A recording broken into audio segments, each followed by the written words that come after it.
It's been 6 years since the launch of the Nintendo Switch, and in that time this console has created an absolutely massive library of games to choose from.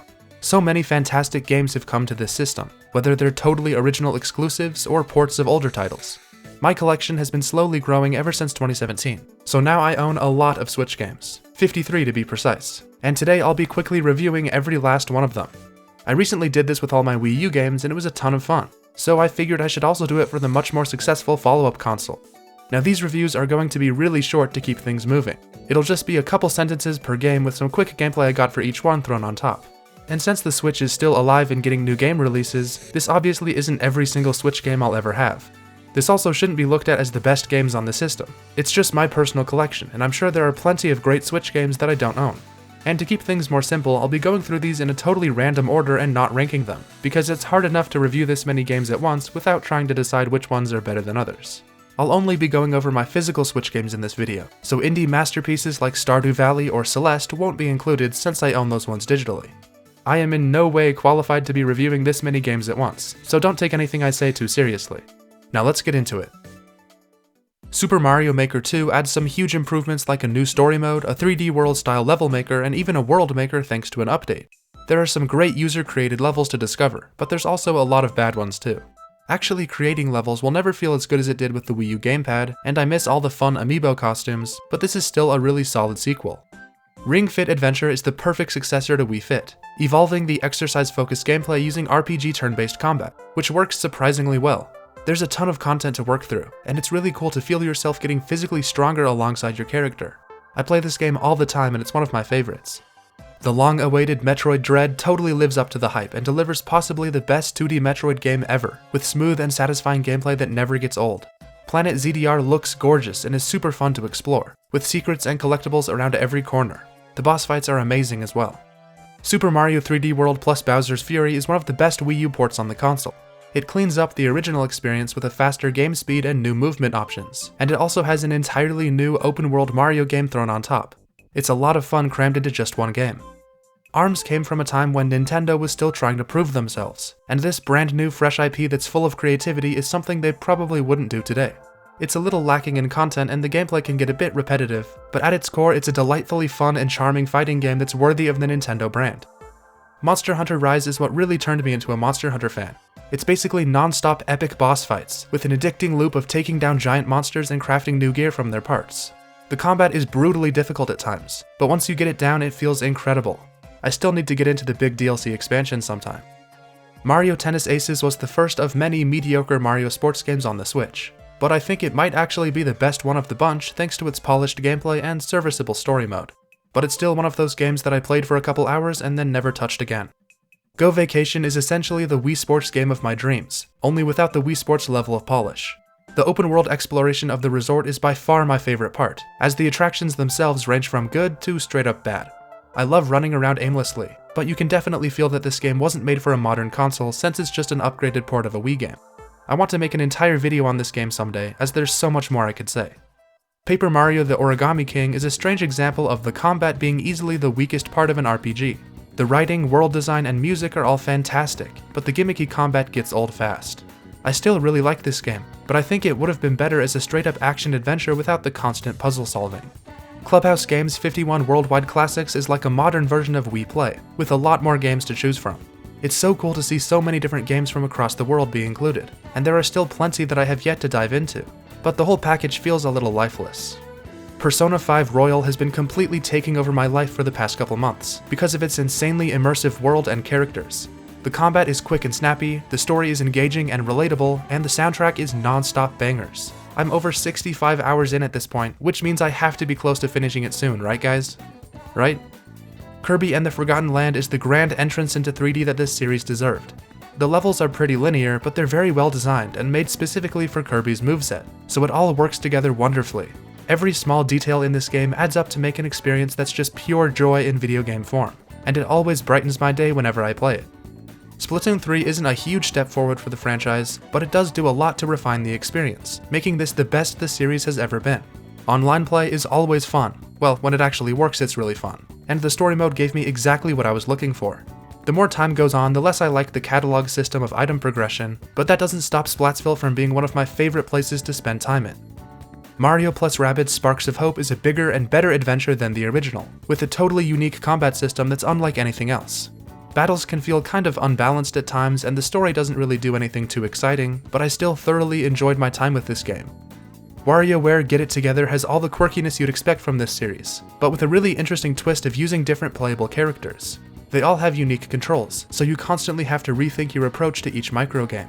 The breakneck speed of gameplay is always lots of fun, even though there isn't much to do after beating the campaign. New Super Lucky's Tale is an awesome 3D platformer with a lot of charm. It has really satisfying controls that feel great to master, and pretty decent level design to platform through. It's so great to see fresh new games in this genre, and this one definitely deserves your time and attention. Miitopia can be a wildly hilarious game if you're willing to put in the time to really make the experience perfect for you. The new Mii customization tools are basically limitless, meaning that any character from anything can be a part of your adventure thanks to the talented people online. Overall, I think I prefer Tomodachi Life and hope that game gets a remaster as well, but Miitopia is a great Mii-focused game too. The Legend of Zelda Link's Awakening is a shining example of how to bring an old classic back into the modern age, with visual upgrades that make it feel brand new. It's so cool to get a taste of what 2D Zelda is capable of on the Switch, and I'm glad it's so faithful to the original even though it shows its age in a couple places. The visuals might also be a little too nice as the Switch has trouble running it at times. I've only played 2 of the games from BioShock the Collection, the original and Infinite, and I enjoyed both a lot. It's great to see narrative-focused single-player shooters like this, and the world design is fantastic. I never got as connected to this story as I know some people did, but the gameplay was fun enough to keep me entertained, and I'll probably go back and play BioShock 2 eventually. Animal Crossing New Horizons released at the perfect time, when I think we all needed an escape to our very own tropical island. My opinion of this game has gone down over time, but I still think it's pretty good. The graphics are just gorgeous, and the level of customization lets you personalize everything. I still think New Leaf is better overall, but this game gave me hundreds of hours of enjoyment when I needed it most, and I love that it launched the Animal Crossing series to new heights of popularity. Mario plus Rabbids Kingdom Battle is the crossover no one was expecting, or really wanted, but it ended up being a very solid tactics game with lots of Mario charm. This isn't really my favorite genre, which makes it even more impressive that it kept me engaged all the way to the credits. You can tell the developers put a lot of work into making this game and it totally paid off. Nintendo Switch Sports should have been a home run for me, but they really messed it up with the slow drip feed of items and the way you unlock them. I actually think the core gameplay of Switch Sports is pretty fun, but the sports get old really fast when the game asks you to grind for points online so you don't miss out on limited time items. I ended up playing this game for hours out of pure fear of missing out, and not because I actually wanted to, which takes away the small amount of enjoyment the sports had. Splatoon 2 is one of my most played Switch games because over the years I could just never put it down, and thanks to a steady stream of updates and the absolutely terrific Octo Expansion DLC, this game has a ton of great content. There might not be very many reasons to go back to it now that we have the third game, but this game is still an essential part of the Splatoon series that entertained me consistently. Mario Strikers Battle League is one of the very few Nintendo games that I actually regret buying. I love Strikers Charged on the Wii, so I assumed I would love this game as well, but sadly this is the most bare-bones Mario sports game yet. The animations and gameplay are decently polished, but there's basically nothing to do except replay the same matches over and over or get destroyed by someone else online. And the free update model continues to damage the games it's used on. I haven't played much of Monster Hunter Stories 2, but what I've played so far has been great. The original was one of my favorite 3DS games, and everything that was great about it has been carried over to the sequel. The combat is fast-paced and fun, and exploring the big open areas while riding around on your monsters is awesome. If you're a fan of Pokemon, you should really check this game out. Mario Kart 8 Deluxe was already the best version of the game at launch because of the upgraded battle mode and new characters, but now the Booster Course Pass continues to make this game even better. The sheer amount of courses in this game is crazy. There's so much content to enjoy and it just keeps coming. This is the definitive way to play the best Mario Kart game, and it totally deserves its place at the top of the bestsellers list. Pokemon Sword doesn't feel like the big jump to consoles that it should have been for the series. Instead, it's kind of just a 3DS game with slightly better graphics, and a small attempt at an open world in a very limited area. I had fun with this game, but I constantly keep forgetting it exists, and that's because it doesn't do anything to stand out or impress. Super Mario Odyssey is one of the best 3D platformers ever, mainly because the movement is near perfect. Controlling Mario feels fantastic, and it's super fun to just run and jump around the beautiful worlds you travel through. To me, this is Nintendo at their peak, putting nothing but pure positive energy into every aspect of the game design. Mario Golf Super Rush is yet another lackluster Mario sports game, with a surprisingly unpolished feel to the gameplay. Running to catch up to your ball in speed golf is a fun idea, but the whole thing feels like it's seconds from falling apart at all times. I enjoyed the attempt at a full-on story mode, but overall this game isn't great.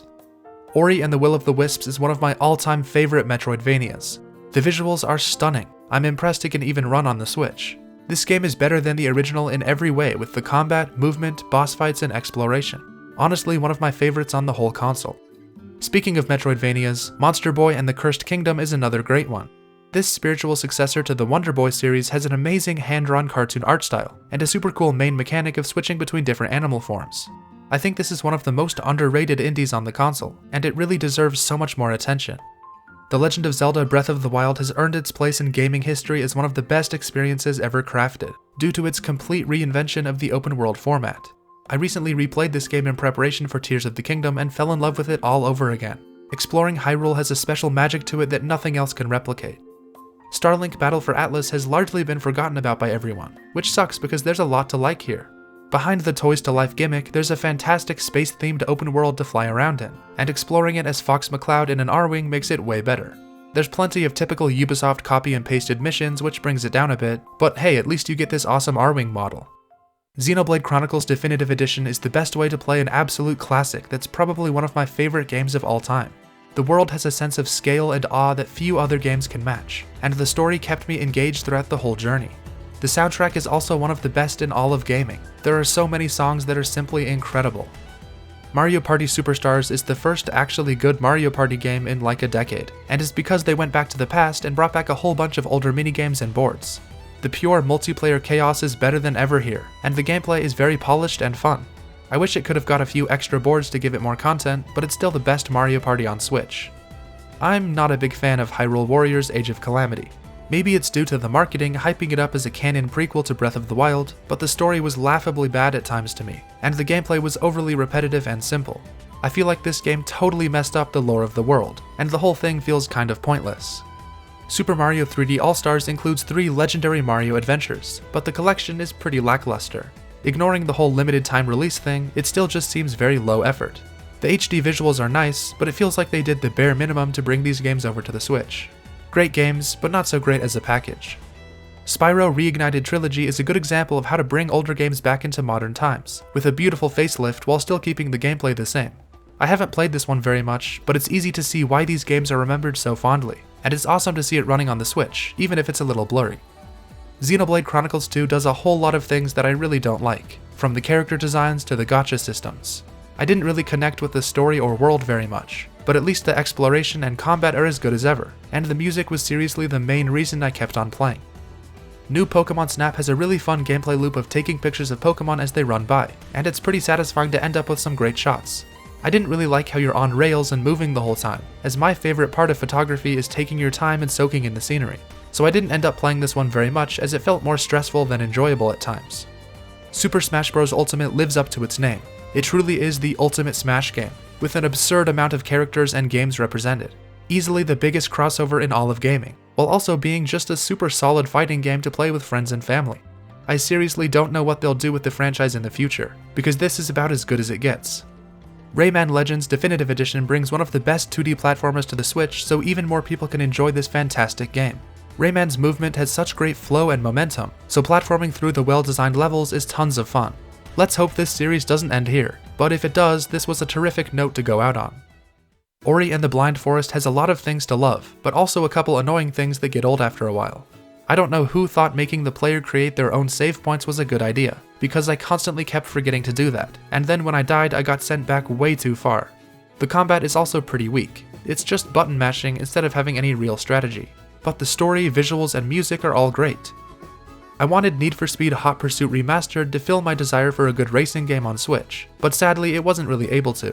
It's still good, but it feels pretty dated when compared to other games in the genre like Forza Horizon, and I really miss having the high-speed open-world cop chases that I loved so much in Most Wanted on the Wii U.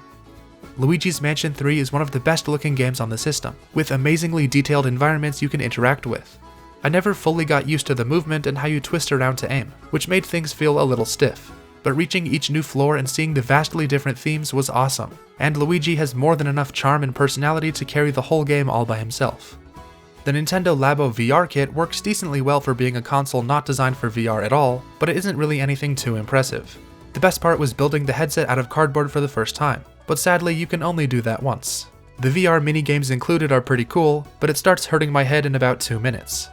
Live Alive is a classic JRPG that was never released outside of Japan until the new HD 2D remake, and I'm so glad it was finally brought to the West. It has a really unique story structure where you choose from 7 different stories with interesting characters and time periods. I like how short and sweet these stories are, where most JRPGs are usually way too long. The writing is also great as well.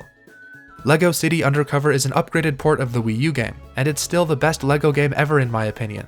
For once, a LEGO game creates its own story and world instead of basing everything off of movies, and it's all the better for it. Exploring LEGO City and playing through the hilarious story is a blast. Donkey Kong Country Tropical Freeze isn't a super great port since it hardly adds any new content, but that doesn't stop it from being an incredible 2D platformer with genius level design and satisfying platforming. Every time I replay this game, I'm always blown away by everything this game offers. It truly is one of Nintendo's best. The Legend of Zelda Skyward Sword HD modernizes one of the most misunderstood Zelda games by adding button controls and plenty of quality of life improvements. While its linear game design might annoy a lot of people, I still love this game for its story and characters. It also has some of the best dungeons in the series. Xenoblade Chronicles 3 is a big step in the right direction for the series in my opinion, being much closer to the original in tone and design. The first game is still better at the end of the day, as this game has kind of a messy story that goes all over the place, but once again the exploration and soundtrack carry the whole experience. SteamWorld Dig 2 is one of the many fantastic Metroidvanias on this console, and it makes itself stand out by having a map that transforms as you dig down. Collecting upgrades and unraveling the plot creates plenty of memorable hours of excitement and discovery. And finally, there's Pokemon Legends Arceus. Easily the best Pokemon game on Switch, this open-world exploration format finally shakes up the formula. Both catching and battling Pokemon has never felt this fresh, and even though the story didn't really do anything for me, this is still the most engrossed I've ever been in a game from this series. And that's every Nintendo Switch game I own.